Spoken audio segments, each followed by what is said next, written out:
We're going to literally peel back the predictable, solid everyday reality around us to reveal the stunning quantum mystery resting just beneath the surface. It's the kind of journey that will change how you view absolutely everything, from the simple table in front of you to the future itself. Okay, let's dive right into this. Here is our roadmap for today. First, we'll look at the illusion of solidity, then explore the classical clockwork dream, find the cracks in that machine, and see why light refuses to choose. After that, we'll get into the new probability, and finally, we'll wrap up grounded in mystery. Don't worry, we are going to safely bridge that gap between abstract physics and your daily life. So I want to start us off with a really fundamental question. What are we not seeing? You know, our human senses are magnificent, but they actually filter reality just enough to keep us alive. Your brain doesn't just hand you the universe as it truly is, it gives you a usable, macroscopic model. The actual, vibrating, wide-open nature of the universe, it is completely hidden from our daily view. Section 1. The illusion of solidity. What feels solid actually isn't. Let's examine that everyday trust we place in the objects we touch. Now, what's really interesting about this is the sheer massive contrast between our human experience and microscopic reality. When we knock on a table, our brains register a solid object. It feels hard, it feels full, and static. But zoom into quantum reality, and man, the atom is vastly different. It is mostly open structure. To put that into perspective, if an atom were the size of a giant cathedral, the nucleus holding the mass would be just a tiny speck right in the center. The rest is just a swirling realm of probability and interacting fields. So if matter is so incredibly spacious, why in the world don't we fall right through the floor? Well, the answer lies in something called the Pauli exclusion principle. See, matter isn't made up of tiny, hard, packed little marbles. This fundamental quantum rule dictates that identical fermions, like electrons, absolutely cannot occupy the exact same quantum state at the same time. This deep architecture of exclusion, combined with interacting electromagnetic fields, is what actually creates the resistance we experience as a solid surface. Solidity isn't about fullness at all, it's literally an effective interaction. Moving right along to Section 2, the clockwork dream, a predictable universe. Let's look at the psychological comfort of the classical worldview. For a long time, we lived in what physicists call the clockwork universe. In this model, space is just a passive stage, time is an absolute ticking clock, matter is essentially machinery, and the future is an inevitable result of the past. Newton gave us this profound, beautiful gift of a lawful, intelligible universe. But, you know, this model also kind of trained us to treat reality, and honestly even ourselves, as rigidly predictable little mechanisms. This classical dream totally peaked with a famous thought experiment known as Laplace's demon. Picture this, an intellect vast enough to know the exact position and motion of every single particle in the universe. For this demon, absolutely nothing would be uncertain. The future would be just as obvious as the past. It's the ultimate fantasy of perfect prediction and control. And honestly, it perfectly captures our modern psychological desire to just eliminate uncertainty, right? We constantly try to manage our lives mechanically, treating the future like it's a math problem we just haven't solved yet. But the universe was not content to remain a simple machine. Section 3. Cracks in the machine. The breakdown of classical physics. Let's move to the timeline and see how this builds, because this breakdown happened incredibly fast. In the year 1900, Max Planck discovered that energy exchange isn't this smooth, continuous flow. It actually happens in discrete little packets, or quanta. Then, 1905, Albert Einstein shows that light itself travels in packets called photons.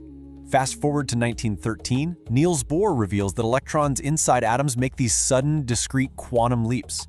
And then, bam, 1924, Louis de Broglie proposes that particles of matter actually exhibit wave-like behavior. This rapid-fire succession of anomalies completely shattered that old deterministic worldview. Which leads us to the climax of our story. Section 4. Light refuses to choose. Wave-particle duality.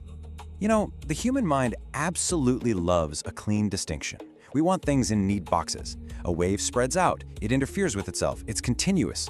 A particle, on the other hand, is localized, it's discrete, it lands with a physical impact. But through the famous double-slit experiment, physicists found something crazy. Light, and even matter like electrons, stubbornly refuse to choose between these human-made categories. If you fire a single photon through two slits, it mathematically builds an interference pattern, just like a wave, but then it strikes the detector as a single dot, exactly like a particle. It literally defies our everyday intuition. To make sense of this whole shebang, Niels Bohr introduced complementarity. It tells us that reality is fundamentally relational. If you set up an experiment to look for a wave, well, light shows you a wave. If you set it up to find a particle, it acts like a particle. A rigid human desire for either or is honestly just too small to contain the actual behavior of the universe. The context of the measurement literally shapes the aspect of reality that gets revealed. So how in the world do physicists map a reality that hasn't even made up its mind yet? Through something called the wave function. The wave function is a mathematical description that encodes the structure of all possible outcomes before a measurement is even made. It's the bridge between our classical ignorance and true, fundamental quantum possibility. And grasping this concept leads us seamlessly into a completely revolutionized understanding of probability. And that brings us to Section 5, the new probability, structured possibility. So the crucial point here is that the difference is profound. In our daily lives, we use what's called epistemic probability. Think of a weather forecast or flipping a coin. We use probabilities simply because we're ignorant of hidden classical facts. The coin is already going to land heads or tails based on gravity and force. We just don't know it yet. But quantum probability is intrinsic. The electron doesn't secretly have a definite location that we just can't see yet. Nope, it is an actively structured, lawful field of possibility that only snaps into a definite reality upon interaction. Let's anchor all this really dense science with a brilliant philosophical point from Werner Heisenberg. He said, "We have to remember that what we observe is not nature herself, but nature exposed to our method of questioning." I love this because it reassures us.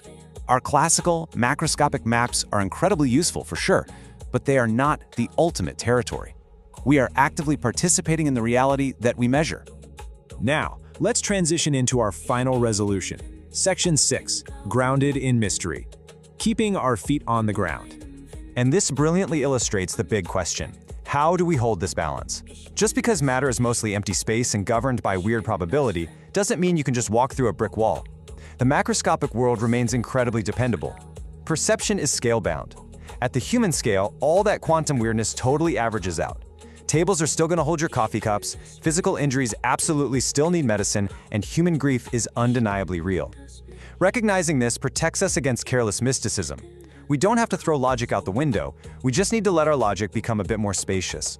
I want to leave you with this provocative final thought to chew on. If the physical universe is so much larger and so much more fluid than our rigid categories, what else are we misjudging as completely solid? What fears, what limits, what stories about your own identity might actually be way more open to possibility than you ever imagined? Thank you so much for joining me on this explainer. Keep learning, stay curious, and as always, keep your feet firmly on the ground. Thank you for watching.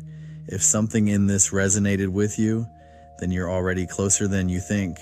If you're ready to go deeper, there's a link below to my book, When Reality Stops Being Solid, Quantum Physics, Probability, and the Strange New World Beneath Everyday Life. This isn't theory, it's a framework you can actually use. Tap the link below and step into it.